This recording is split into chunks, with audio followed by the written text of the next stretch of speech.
Assalamualaikum warahmatullahi wabarakatuh. Baiklah, kami dari kelompok 8 bimbingan konseling yang beranggotakan Hartoyo Ramsa, Vivi Revitawati, dan saya Lailatul Puja. Di sini kita akan menjelaskan tentang materi jenis-jenis layanan BK lanjutan. Baiklah, saya akan menyampaikan materi pertama, yang mana yaitu jenis-jenis layanan BK. Berbagai jenis layanan dan kegiatan pendukung perlu dilakukan sebagai wujud nyata penyelenggaraan pelayanan, bimbingan, dan konseling terhadap sasaran layanan, yaitu peserta didik atau klien. Ada sejumlah layanan dan kegiatan pendukung dalam bimbingan dan konseling di sekolah. Nah, jenis-jenis layanan konseling meliputi layanan orientasi, layanan informasi, layanan penempatan dan penyaluran, layanan penguasaan konten, layanan konseling perorangan, layanan bimbingan kelompok, layanan konseling kelompok, layanan konsultasi, layanan mediasi, dan layanan advokasi. Lalu selanjutnya yaitu jenis-jenis layanan bimbingan dan konseling. Yang pertama yaitu layanan bimbingan kelompok. Nah, layanan bimbingan kelompok adalah layanan konseling dalam rangka membantu sejumlah siswa secara bersama-sama memperoleh berbagai bahan dari narasumber yang berguna untuk menunjang kehidupannya, baik sebagai individu maupun sebagai pelajar, untuk dapat menyesuaikan diri dalam suasana kelompok, menerima secara terbuka persamaan dan perbedaan antar anggota kelompok. Nah, tujuan layanan bimbingan kelompok ini yaitu agar peserta didik dapat memperoleh bahan dan membahas pokok bahasan atau topik tertentu untuk menunjang pemahaman dan pengembangan kemampuan sosial, serta untuk pengambilan keputusan atau tindakan tertentu melalui dinamika kelompok. Nah, layanan bimbingan kelompok berfungsi untuk pemahaman dan pengembangan.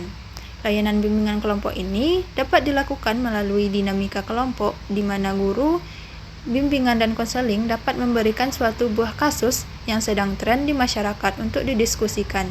Misalnya mengenai bullying, siswa dapat mendiskusikannya dan memaparkan hasil serta kesimpulan tentang pelajaran yang dapat diambil dari kasus tersebut, sehingga siswa mendapatkan pembimbingan apa yang harus dilakukan dan apa yang tidak boleh dilakukan apabila menemukan hal serupa dalam kehidupan sehari-hari. Selanjutnya, materi layanan bimbingan kelompok ini meliputi yang pertama, pengenalan sikap, kebiasaan, bakat, minat, dan cita-cita serta penyalurannya. Lalu yang kedua, pengenalan kelemahan diri dan penanggulangannya, kekuatan diri dan pengembangannya.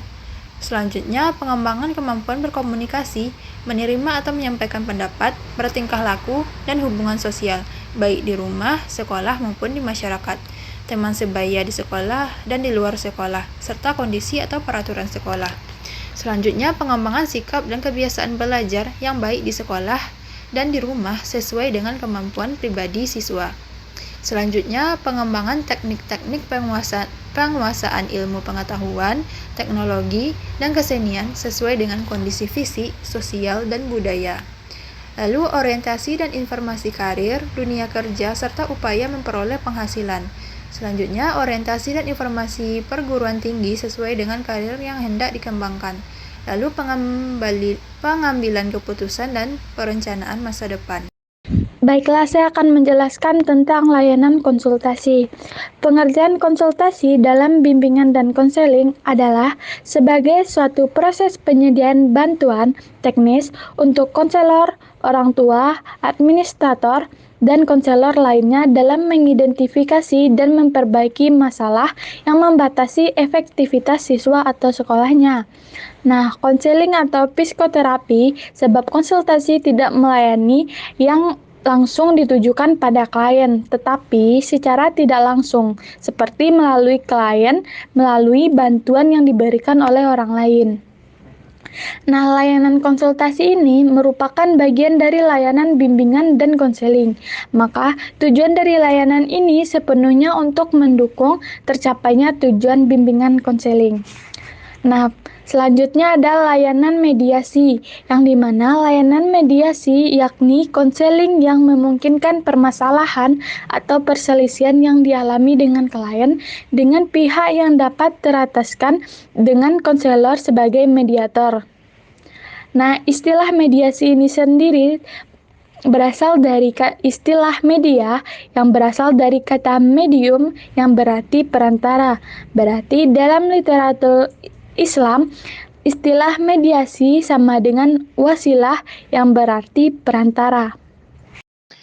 Baik, untuk jenis layanan BK lanjutan yaitu adalah layanan advokasi.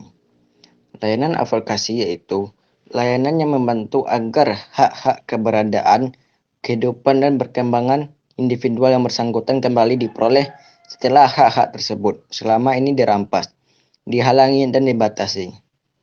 Tujuan layanan advokasi secara umum yaitu mengentaskan klien dari suasana yang buruk di dirinya, sedangkan tujuan secara khusus yaitu membebaskan klien di cengkraman pihak tertentu.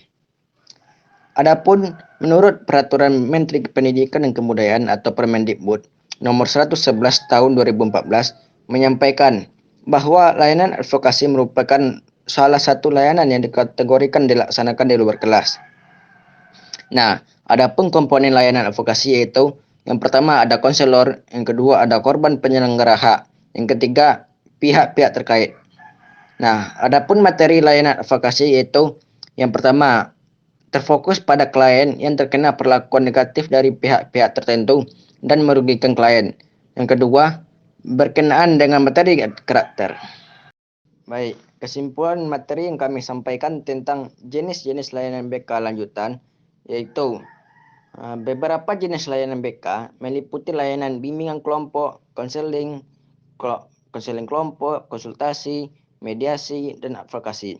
Layanan bimbingan dan konseling kelompok bertujuan untuk membantu siswa secara bersama-sama dalam memperoleh bimbingan atau menyelesaikan masalah. Prosesnya melibatkan diskusi dan dinamika kelompok dengan bantuan konselor.